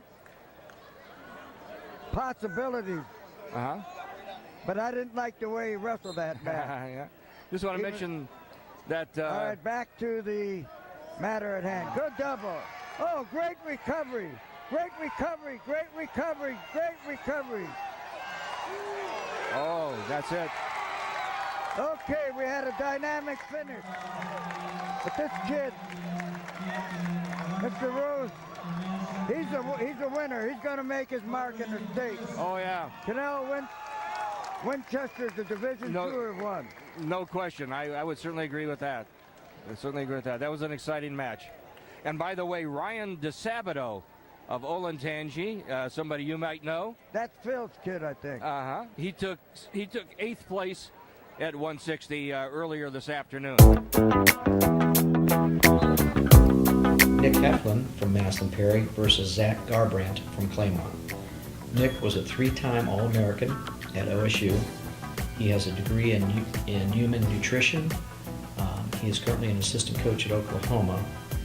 Zach from Claymont was a 2009 state champion. We're start here at 171. No, that's right. 171. Right there. Nick Heflin of Massillon Perry. He's the guy that wrestled Jesse Dong. He's gone up to 171. Uh-huh. Up against Alex Utley, CVCA. It's another one versus 2 seed. Top 2 seeds. No, Claymont. No, that is Cuyahoga Valley Community Christian Academy, rather. Oh, the Claymont. No, there's something's wrong here.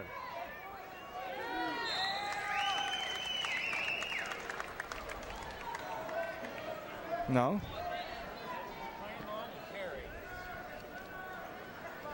Well, the bracket's wrong then, unless we're in the wrong bracket, I think. No.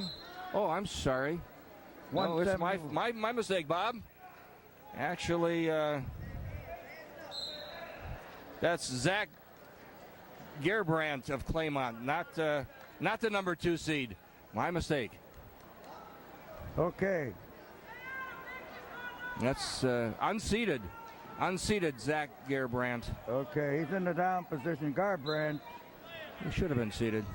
Garbrandt versus Maslin Perry, Nick Heflin. Yeah, that's okay. We're in good shape.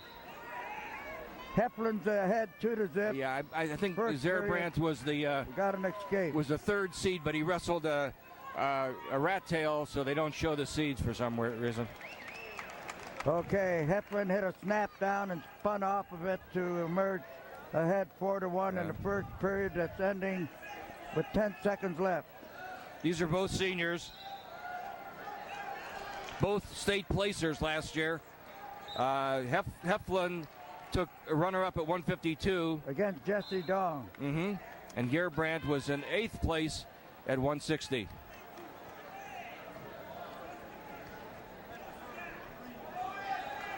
Okay, Zach Garbrandt takes the top position up against Nick Heflin. Heflin had a phenomenal match against Jesse Dong. Jesse demolished him here, but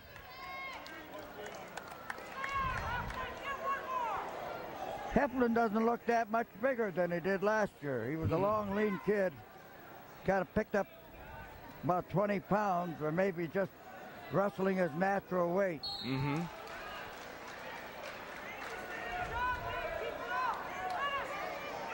Good sneak attack. Hits a good low single. These are both seniors, so it's not too surprising. Oh, boy. Took the kid out, too, in the process.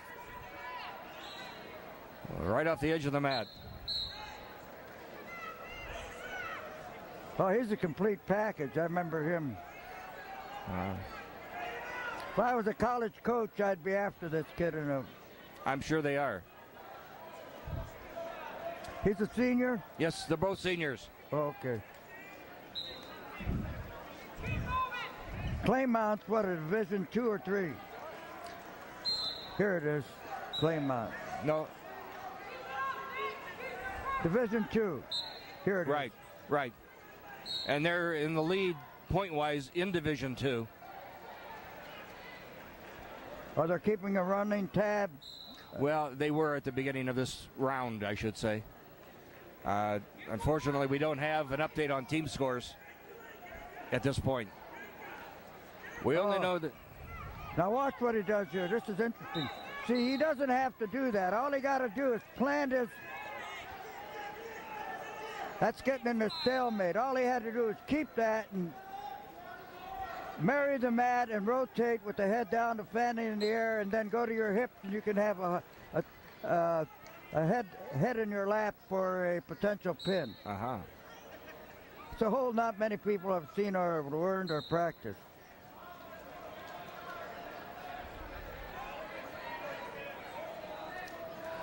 Score is 5-1 with Maslin Perry's Nick Heflin in the lead as time runs out in the second period rather.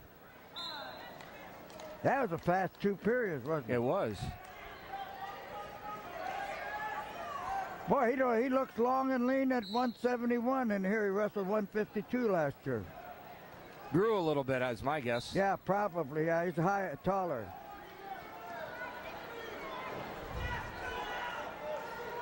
He's a dynamic rider. Now watch, he keeps that body, all that weight on his man. Yep. Look at this.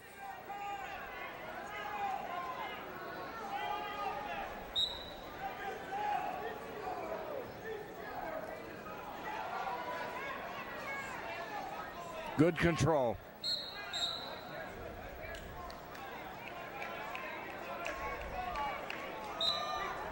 Got an over-under hook set up. Yeah. Come up to there it is. Going for the half. See what they don't do? They don't underhook and go around full force. Look at that. Yep. Nice bridge. Good bridge. Oh, they gave him 2. That was a pretty fast call. No, that was way too fast. The referee's a young kid there. He's just... Although I'm from the school of thought, if there's any doubt, give the points to the aggressive wrestler. Score 7-1. Massillon Perry's Nick Heflin in the lead.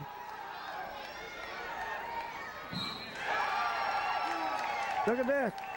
Oh, my. Oh, That's we got a little fight left. That makes it 7-5. It's a 2-point match. Close. Should be 7-3. You got a 10-1. I gave the wrong. Got a 10-3. That's about it.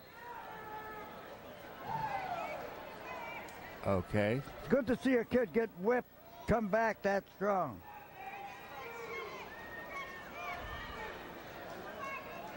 Five seconds. He's got what he had of a miracle combination.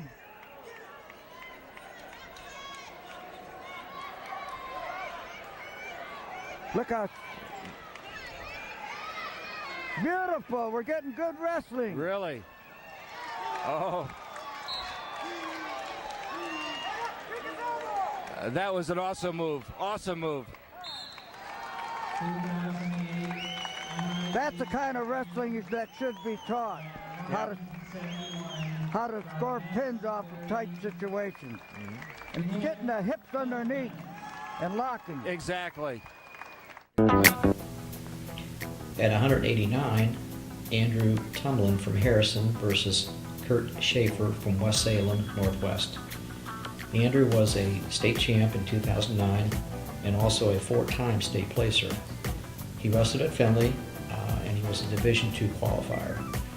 He has a BA in marketing and he is currently an assistant coach at UNC at Pembroke.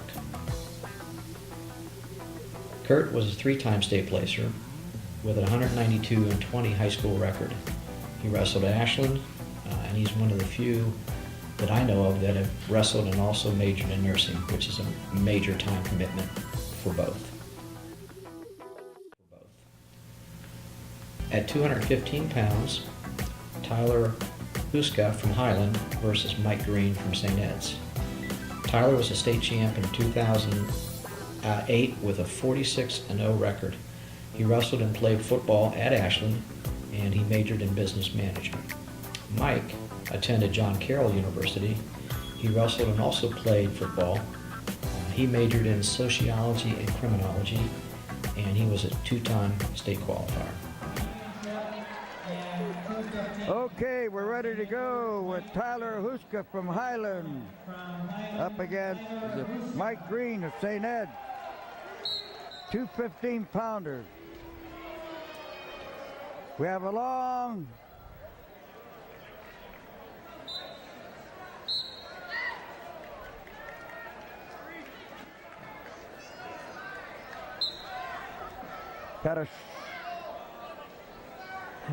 Houslca's a pretty big boy up against the stocky, muscular youngster. These are both seniors. Mike Green of St. Edward. Yeah. Houslca was second in the state last year at 215.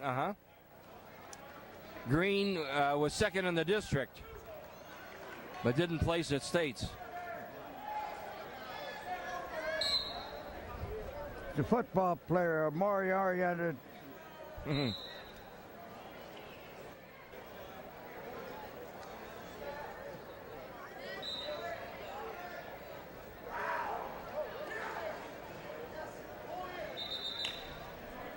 St. Ed's kid, Mike Green. pretty aggressive. What's he doing so well? He's getting inner control, and then forcing his stout body into his opposition. How did Houslca do in his matches prior to here? Well, Houslca was a number 1 seed, and by the way, Green was a number 2 seed, so we got 1 against 2 again. Houslca had 3 pins leading up to the semifinals, where he won by a score of 9-4. So he's dominated pretty well. One of his pins was in 43 seconds. Another one was in the first period, 1:57 seconds. And then his third pin was in the second period, 3:15. Green had 2 pins and a tech fall, and then a 5-2 in the quarterfinals.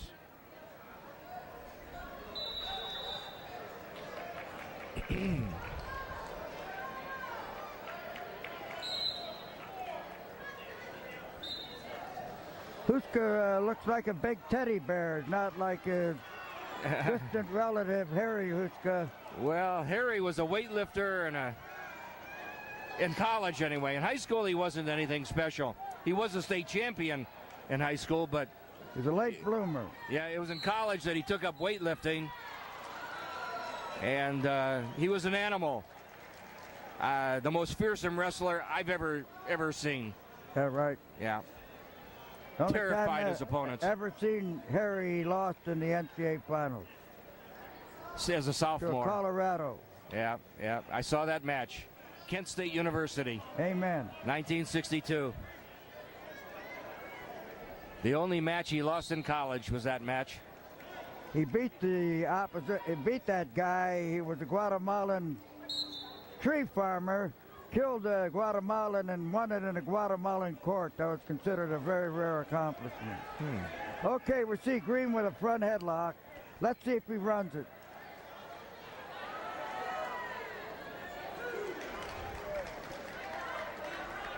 Oh boy, Green's coming on like gangbusters. Very physical. Yeah. Taking that short, stubby physical specimen he has and keeping his opposition on the defense all the way. That's Mike Green of St. Ed's. In the greens and white stripes is Harry Houslca. Yeah.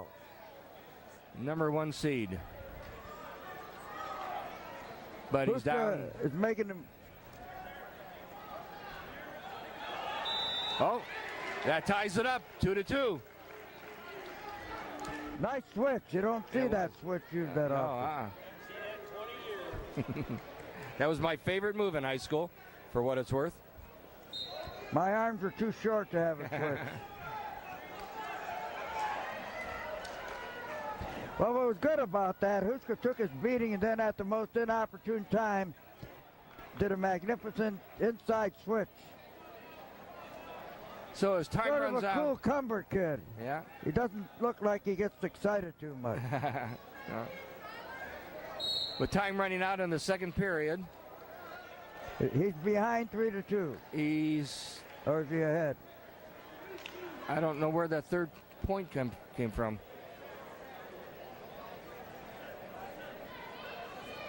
He must. Are you sure it's 3-2? Well, the scoreboard says it.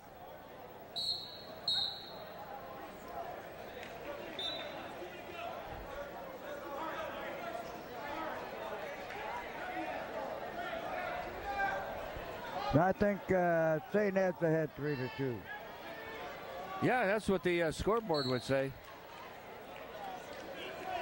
And that would tie it up. Yeah. Okay. So we guessed.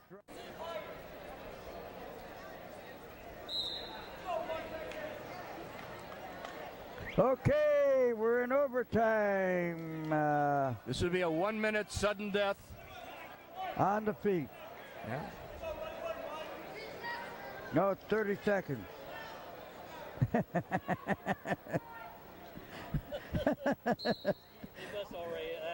We already went that 1 minute. Okay. Ooh, look at that. Houslca's doing pretty good.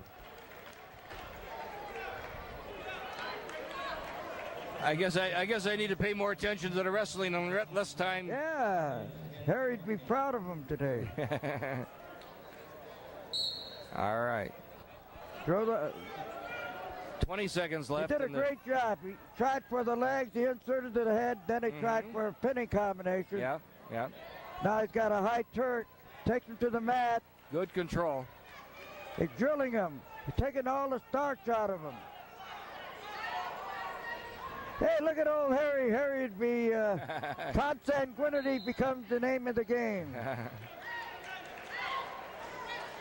That's Tyler Houslca. He took all the starch out of this young man. Yeah.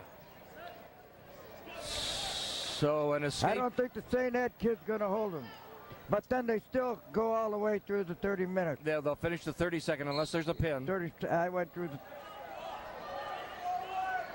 Going to try a switch again.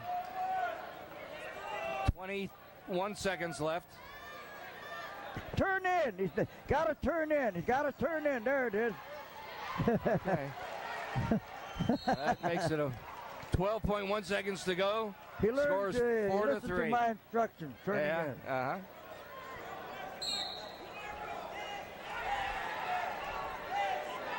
All he has to do is fend off the takedown and he'll win the match. He got it. A minute. That's it. 1.4 seconds. No, 1.4 seconds to go. Oh.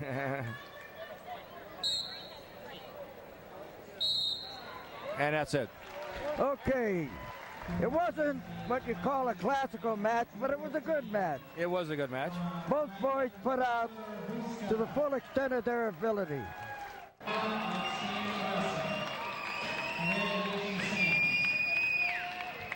Okay, we're ready to go. All right, I have here Brett McBurney of Maslin Perry. Congratulations for your overall accomplishments. You have a heck of a tradition. Tell us about the background where you wrestled along with the coaches you had to where you reached your peak today, and may this carry over into the state final. Give us a background about your career. Yeah, so we know you're no longer in the background, you're in the foreground. Yeah, I wrestled at Perry all 4 years as a state champ as a junior. Wasn't able to compete my senior year.